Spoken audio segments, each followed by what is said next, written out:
I talk with people battling with retroactive jealousy, and I always ask, what have you tried so far? Has anything helped? And they often say, well, I've read a book about it. Oh, cool, I say.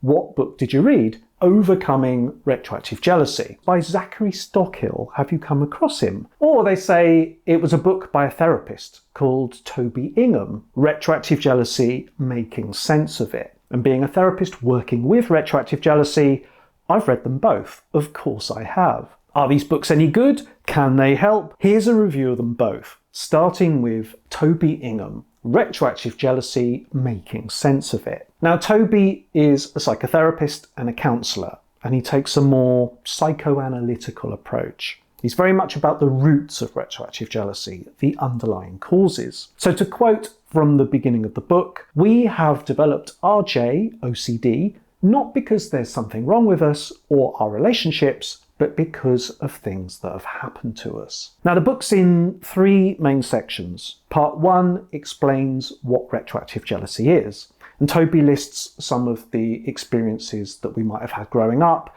that set us up for the worries and unresolved feelings. Part 2 is about how to manage retroactive jealousy. Toby says we need to stabilise ourselves and step back from all these thoughts about the past. He recommends things like focusing on our breathing, meditation apps, having personal mantras to link us to a calmer state of mind, being careful around alcohol and drugs, which can actually ramp up retroactive jealousy, true that, and remember, it's not something wrong with you, but it's things that happen to you. As part of managing RJ, stop asking your partner about the past or trawling their social media, so stop doing these compulsions. In part 3, Toby talks about how obsessional thinking develops. He touches on attachment theory, how having an emotionally absent mother or father can lead us to develop insecurities that eventually show up as retroactive jealousy. There's a fair amount of theory there, but Toby does repeatedly make the point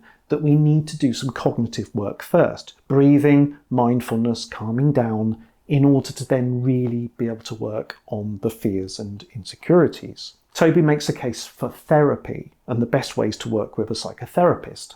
There's quite a lot in retroactive jealousy, making sense of it, recognising that we're in a cycle of RJ OCD and realising it's a me thing and it's not my fault and it's not my partner's fault either.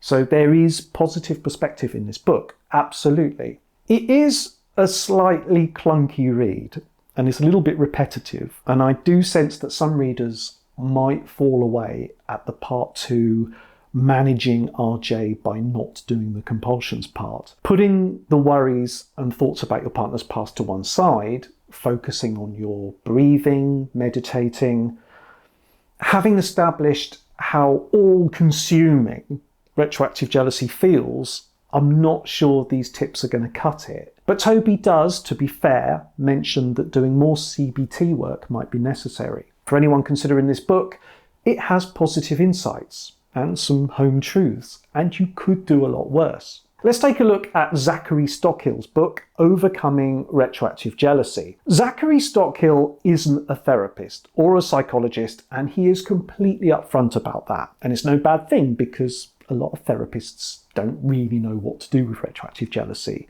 or they only see it through a very specific lens. Zachary has lived experience of RJ, and he draws on this a lot in his book. And that's good. That makes it relatable. In part 1 of the book, The Situation, Zachary describes the symptoms of RJ and suggests some potential causes. Hormonal imbalances in the brain, trauma, past experiences of being betrayed. He talks about a natural instinct too, to be jealous of other men and protective of our partners. There's a good section about getting clear on your current relationship and identifying whether your doubts are based on genuine red flags. Are you unhappy in the relationship? Is there evidence of your partner cheating on you or being reckless or dangerous to be with? And if so, it's not about sucking these things up. Much better to move on, find a better match with someone else. And I can't argue with that. There are sections on shared values and remembering that people change. The past doesn't leave this massive imprint that we think it does.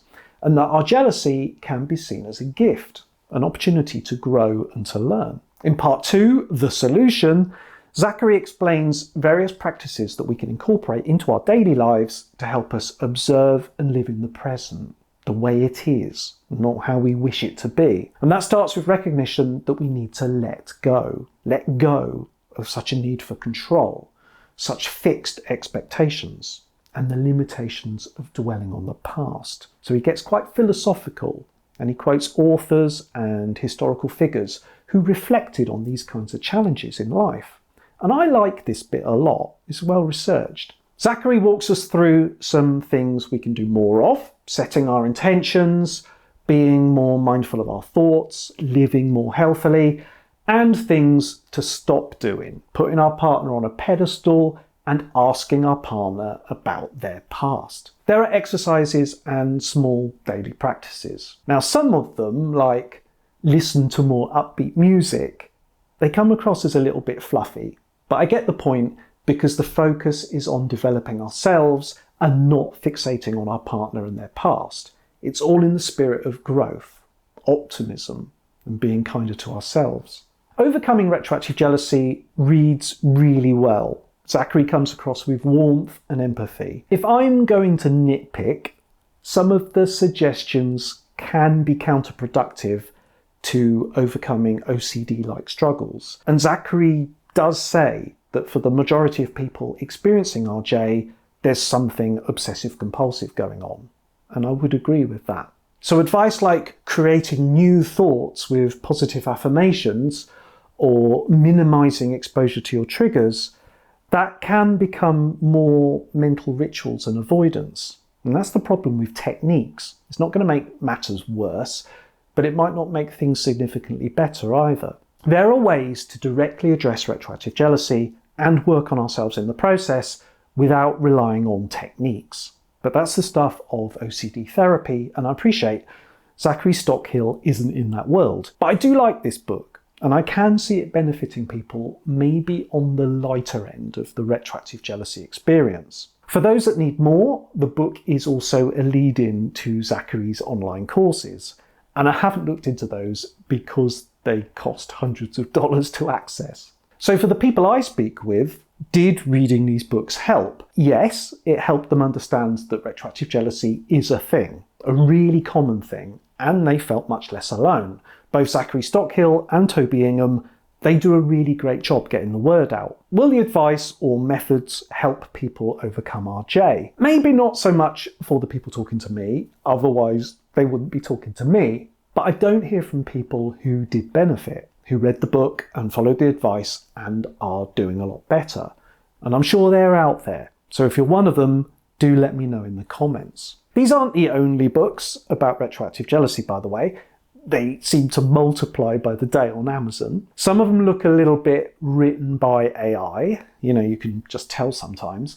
But if you've read or followed something that worked for you, do let me know in the comments. I will be all ears. Good work, Toby and Zachary. And thank you for watching. I hope this has been helpful.